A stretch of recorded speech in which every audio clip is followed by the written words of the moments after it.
Buenas tardes, mi nombre es Daniela Zambrano y el día de hoy vengo a defender mi proyecto final de ciclo que consta del diagnóstico de la calasia mediante el estudio del esofagograma. En cuanto a la introducción, este tema es basado en un caso real que se presenta en el servicio de radiodiagnóstico de imagen del Hospital Universitario de los Andes en Mérida, Venezuela. Esta patología es muy poco frecuente y se presenta en la mayor parte en pacientes de 25 a 60 años.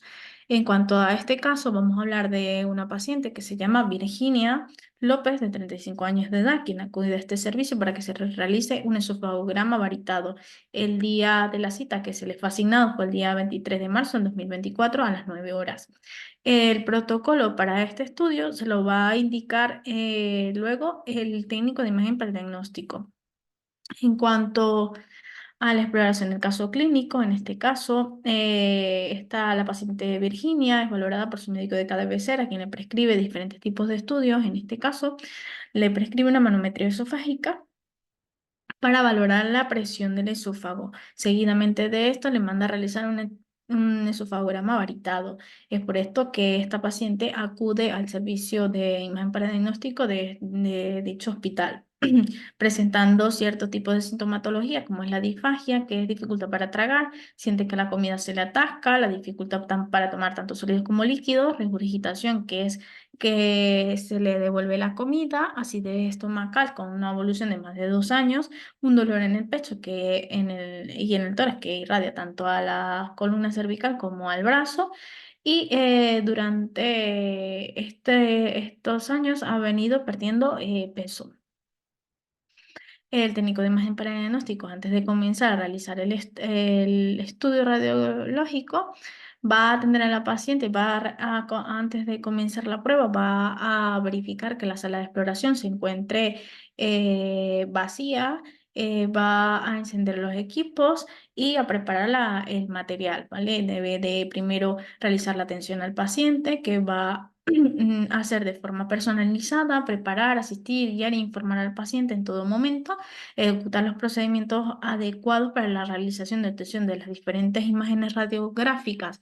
En cuanto al estudio del esofagograma varitado, el técnico se va a ocupar de limpiar y de acondicionar todo lo que es los materiales y equipos del servicio para garantizar la seguridad tanto del paciente como del personal que se encuentra en ese momento durante el estudio, como es la enfermera, el médico radiólogo, el paciente y el técnico, y él mismo como técnico.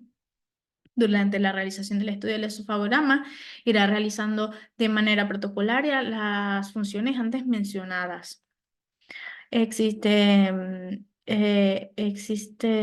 también unas indicaciones que se le van a indicar a la paciente. Antes de esto se va a realizar la recepción del paciente, verificar que sea el paciente, la identidad del paciente, que sea que corresponda la orden con el paciente que se va a realizar el estudio, que no sea otro paciente. Se le va a realizar una pequeña amnesis, es decir, unas preguntas que son rutinarias. Es decir, se le va a preguntar si se encuentra embarazada, si es alérgico a algún tipo de medicamento, cuál medicamento sería, si es alérgica al medio de contraste, se le va a explicar todo el procedimiento del estudio desde el principio al final, se le van a explicar posibles riesgos y complicaciones que puedan presentarse durante la realización del estudio y se le van a explicar que existen algunos signos de alerta que si en el momento de que estemos realizando el estudio, si se presenta efectos secundarios al medio de contraste, debe de informarnos de forma inmediata. En cuanto a la recepción del paciente, también le vamos a realizar unas indicaciones y unas contraindicaciones. En cuanto a las indicaciones que se le van a dar a la paciente antes de realizar el estudio, es que se le va a decir, se le va a indicar que debe traer la solicitud por escrito el día de la cita, que debe traer estudios previos si es necesario, si los tiene, que debe de estar en ayuda por lo menos 8 horas antes de realizar el estudio, no debe de masticar chicle, no debe de fumar y puede beber agua, o la excepción que hay es que puede beber agua sí, solo para la toma de medicación. En el caso de que esta persona sea hipertensa o diabética, deberá tomar la medicación el día de la cita.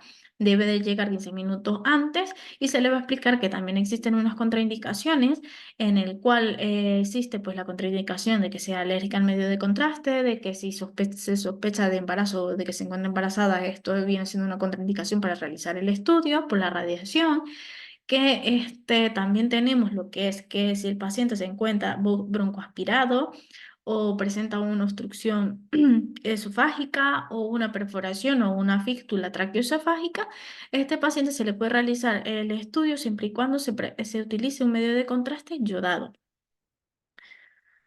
El medio de contraste que vamos a utilizar en este caso sería el Variluz, que es un medio de contraste yodado positivo.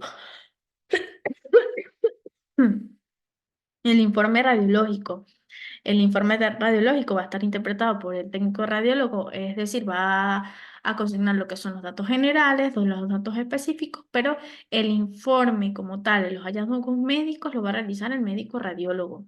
En cuanto a los datos generales, tenemos que tenemos la identificación del paciente, en este caso sería la Virginia de López, de 35 años de edad, identificación del médico, la doctora Mirna Andrade, el tipo de prueba que se va a realizar, el esofagograma, fecha y hora del estudio, que es el 23 de marzo. A las 9 horas, en cuanto a los datos específicos, tenemos la descripción de la técnica y reacciones adversas. Vamos a describir que vamos a utilizar un medio de contraste varitado que se llama Variluz y que es de 50 miligramos en suspensión oral. Justificación del estudio, pues que se va a realizar para diagnosticar una posible acalasia. Limitaciones de la prueba, no los hay. Hallazgos médicos, los hablaremos más adelante. Comparativa entre hallazgos médicos y estudios previos, sí los existe, ya que se realiza una manometría esofágica. En cuanto a la boca, que digo, descripción de las estructuras anatómicas implicadas, vamos a hablar de que el tracto, que digo, de que el esófago pertenece a la parte superior del sistema digestivo, donde se encuentra también ubicado lo que es la boca, la faringe, el esófago, el estómago y el duodeno. El esófago se comprende desde la boca hasta el estómago. La boca es la desembocadura de las glándulas salivales, comprende lo que es los dientes y la lengua, está compuesta por los dientes y la lengua, la faringe permite el paso del aire hacia los pulmones, luego los alimentos del esófago, de la faringe al esófago al estómago.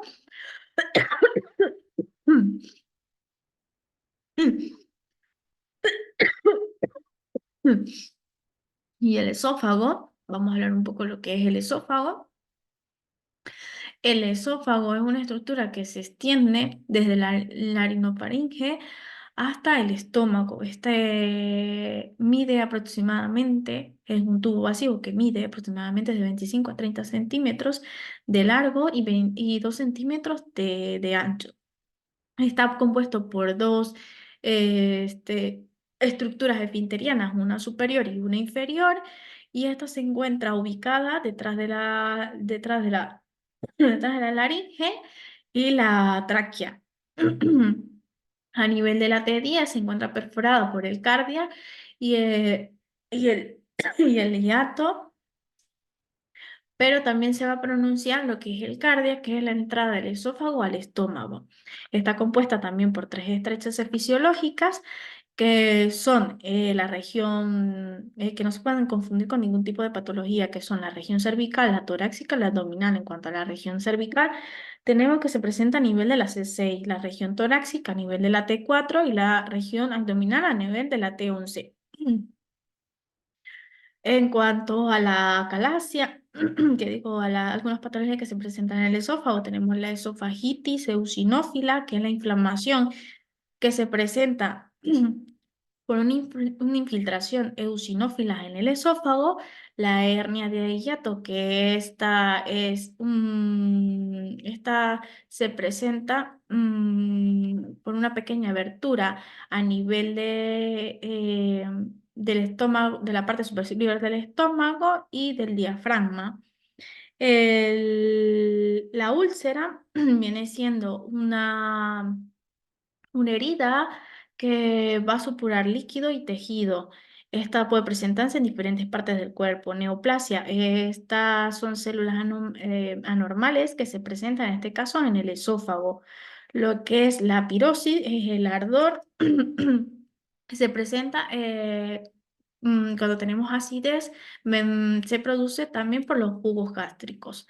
Lo que es el divertículo de Schenker, este divertículo se forma en la parte, en la parte posterior a nivel de la faringe, una pequeña bolsa. Y este es llamado también divertículo. En cuanto a la calasia, por último hablaremos de la calasia, que es una patología que es la que vamos a descartar mediante el estudio del esofagograma a la paciente Virginia de 35 años de edad. Este trastorno es también llamado trastorno motor neurogénico.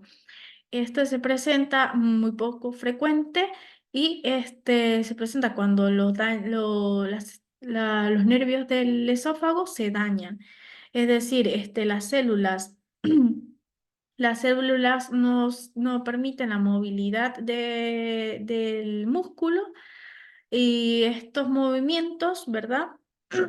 Que se realizan son los movimientos peristálticos del esófago. Estos movimientos peristálticos son los movimientos de relajación y contracción. Están compuestas por dos esfínteres, el esfínter superior, estructura esfinteriana superior e inferior. Puede presentar sintomatologías tanto primarias como tardías o secundarias. Las primarias están compuestas por la disfagia, la regurgitación, dolor en el pecho, dificultad para tragar.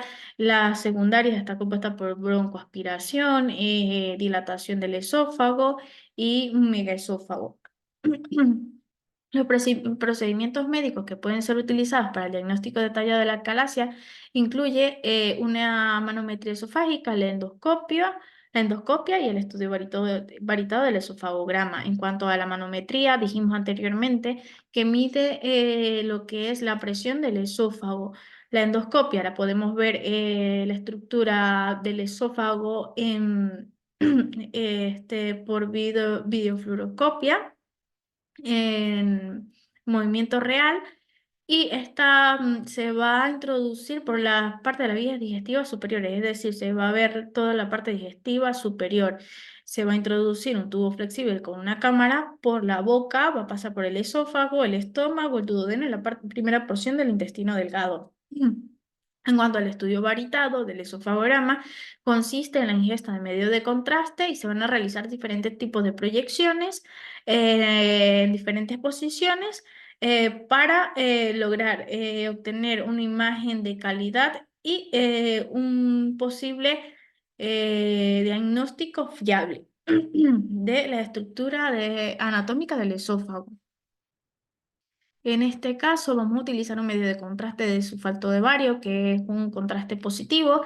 Este contraste positivo puede ser aplicado de forma oral o de forma rectal. En la forma oral por papilla o suspensión oral diluida en líquido, la rectal mediante un enema y el contraste hidrosoluble yodado, que es el que vamos a utilizar cuando existe un tipo de contraindicación como una perforación esofágica o una filtración traqueosofágica, vamos a utilizar el contraste hidrosoluble isosmolar o el hiperosmolar. El isosmolar, su concentración va a ser igual a la del organismo, mientras que la concentración del yodo del hiperosmolar es superior a la de nuestro organismo. Existen diferentes tipos de reacciones adversas que se pueden presentar durante la realización del estudio, como lo son las leves, las moderadas y las graves. En cuanto a las leves, presenta un rubor cutáneo, también erupciones cutáneas, alteraciones al gusto, es decir, puede sentirse amargo, náuseas o vómitos. En cuanto a la moderada, broncoespasmo, la tensión baja, rojez y urticaria.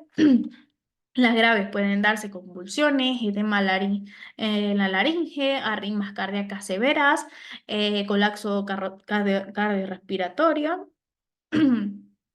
Y tenemos lo que es la estructura y funcionamiento del equipo de estudios especiales que corresponde a un telemando fijo, un fluoroscopio fijo llamado telemando. El telemando, el fluoroscopio móvil, es el que se va a utilizar para realizar estudios especiales en cirugía o en quirófano, y que el telemando, el fluoroscopio fijo, pues nos va a proporcionar imágenes en movimiento, imágenes seriadas del tracto, del tracto esofágico en este caso mediante la ingesta del medio de contraste. En cuanto al telemando, está conformado por una sala de exploración y una cabina de control. La sala de exploración está compuesta por la mesa basculante, el brazo móvil que incluye un compresor abdominal que va a ayudar a pasar el medio de contraste en casos de realizar estudios digestivos como el colon por enema, el altavoz que nos ayuda a hablarle a que el paciente nos escuche en el momento que le estamos hablando, y un pequeño lavado. En la cabina de control tenemos el ordenador donde vamos a controlar los parámetros de exposición. Vamos a poder colocar la identificación del paciente, este, la proyección que vamos a realizar, y le vamos a poder hablar desde el micrófono. ¿Vale? Tenemos un botón disparador que es uno manual y el otro que lo podemos utilizar desde la consola. En cuanto a los materiales que vamos a utilizar, tenemos una bata estéril, el medio de contraste, un vaso para el barrio y una pajita para ingerir el medio de contraste. El tiempo estimado del estudio será de 10 a 20 minutos. El protocolo de la exploración se va a realizar primero un procedimiento técnico, luego un posicionamiento y el tiempo en el que se va a ingerir el medio de contraste, el bario en este caso. Procedimiento técnico: se le va a indicar a la paciente que debe pasar al vestuario a retirarse la ropa, se va a colocar una bata desechable con abertura hacia atrás. El- Se le va a explicar el posicionamiento que va a adoptar. En este caso se va a realizar proyecciones en posición de decúbito supino, decúbito prono. Y se le va a indicar el momento que debe ingerir el medio de contraste. En cuanto a las proyecciones, vamos a realizar una P de tones en decúbito supino sin medio de contraste. Luego, una en decúbito supino con medio de contraste. Luego vamos a realizar 3 proyecciones en oblicuo anterior izquierda con medio de contraste que se van a realizar en se va a colocar al paciente en oblicuo anterior izquierda, posicionada en prono, ¿vale? Va a realizarse una en 5, 10 y 15 minutos ingiriendo medio de contraste. Y la posición lateral derecha se va a realizar si el médico lo indica en la orden. También ingiriendo el medio de contraste. El tipo de chasis que se va a utilizar es 14 por 17. Se va a utilizar el tubo a 1 metro de distancia. Y los parámetros de exposición que se van a utilizar van a ser de aproximadamente 65 kb a 25 ms. Se va a utilizar también el rayo central va a ser a nivel de la T5 o T6, y debemos delimitar la zona con el colimador. Las proyecciones se realizarán en apnea respiratoria. Para las proyecciones de oblicuo anterior izquierda, vamos a visualizar primero la deglución, un oblicuo anterior izquierda. Segundo, vamos a visualizar el llenado del esófago y por último la unión gastroesofágica, que es la entrada del esófago al estómago, es decir, donde se encuentra el cardio. La valoración de las imágenes obtenidas de posibles artefactos: tenemos una imagen que podemos apreciar todo el tracto esofágico sin ningún tipo de alteración en este estudio, es decir, que se aprecia sin novedad. En cambio, vamos a visualizar otra imagen de oblicuo anterior izquierda que se le realiza a la paciente Virginia López, de 35 años de edad, donde vamos a explicar un poco los hallazgos que se hallaron en el estudio del esofagograma varitado a esta paciente. Se detectó que la paciente presentaba un esfínter esofágico inferior, también un retraso en el vacío, dilatación del esófago o del cuerpo esofágico, ausencia del peristaltismo, es decir, los movimientos peristáticos del esófago, Y falta de relajación en el esfínter inferior, es decir, un megaesófago, que es esto, relajación de los ondas peristálticas este, y falta de relajación en el esfínter. En cuanto a la forma de los factores de exposición, tenemos lo que es el tiempo. El tiempo es lo que va a durar la persona durante la realización del estudio en la exposición de radiación. La intensidad de la corriente del tubo de rayos X viene siendo la cantidad de corriente o de radiación que va a obtener el paciente. El potencial del tubo de rayos X es la calidad de los rayos X, es decir, el KB, esto es el MA, y la distancia del tubo tubo receptor es la distancia que existe entre el tubo y el chasis. La colimación viene siendo la delimitación del área de estudio, y tenemos también unos criterios de calidad que forman parte de una buena imagen radiológica, como lo son las 5 densidades, que es el aire, la grasa, el agua, el calcio y el metal. Recordar que el calcio siempre se va a ver de forma blanca y que el metal se va a ver blanco o opaco. ¿Vale? El aire se va a ver en negro, la grasa se va a ver en color gris, y el agua en gris claro. Tenemos también el marcado de las imágenes, que digo, la nitidez, que la nitidez quiere decir que toda estructura radiografía debe de verse de forma nítida, clara, y las estructuras de forma precisa. El marcado de imágenes siempre debe de estar una imagen, una radiografía. em, se debe indicar e identificar el paciente en la radiografía y el lado de estudio, ¿vale? En la borrosidad,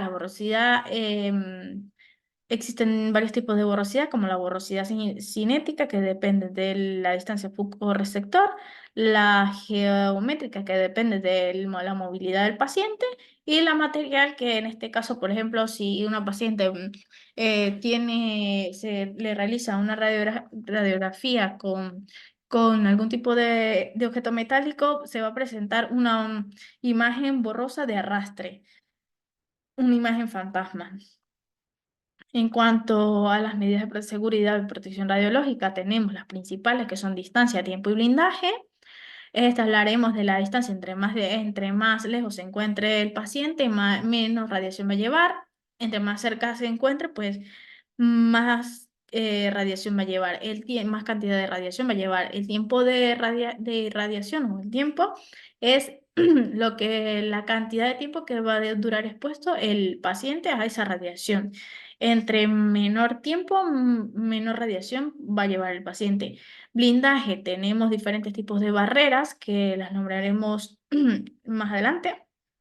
Y también tenemos los tres principales o pilares fundamentales propuestos por la Comisión Internacional de Protección Radiológica, que es la justificación, optimización y limitación. En este caso, todo estudio radiológico debe estar justificado. En este caso, vamos a justificarlo porque queremos determinar una posible acalasia. En cuanto a la optimización la optimización, hablamos sobre los límites de dosis establecidos, y la limitación de dosis es la cantidad de dosis que vamos a irradiar al paciente, que no debe sobrepasar los límites máximos establecidos en la ley. Tenemos las barreras primarias, que bloquean el haz directo, las secundarias, que bloquean la fuga y dispersa, las estructurales y las no estructurales. Las estructurales, que son las que de construcción, que es donde se encuentra, cómo se encuentra construido el área del servicio de rayos X. Las no estructurales, que son las que se quitan y ponen, ejemplo, el paraban de plomo. Las barreras primarias que bloquean el haz directo, como dijimos anteriormente, pues son por ejemplo, la pared, ¿sabes? O la puerta. Barreras secundarias que bloquean la radiación difusa o dispersa, están los delantales plomados, el collar implomado, entre otras. Las señales, calificación y señalización de la zona. Las zonas estarán señalizadas en todas las áreas de exploración, ¿vale? Y dispondrán de señales luminosas acústicas afuera de la puerta para advertir la emisión de radiación. Es decir, si en ese momento están realizando la radiación, se va a prender una luz y va a emitir un sonido. va a estar delimitada también diferenciada por la zona en la que se encuentre. Puede ser zona vigilada, zona controlada, zona permanente limitada, zona permanente reglamentada, zona de acceso prohibido.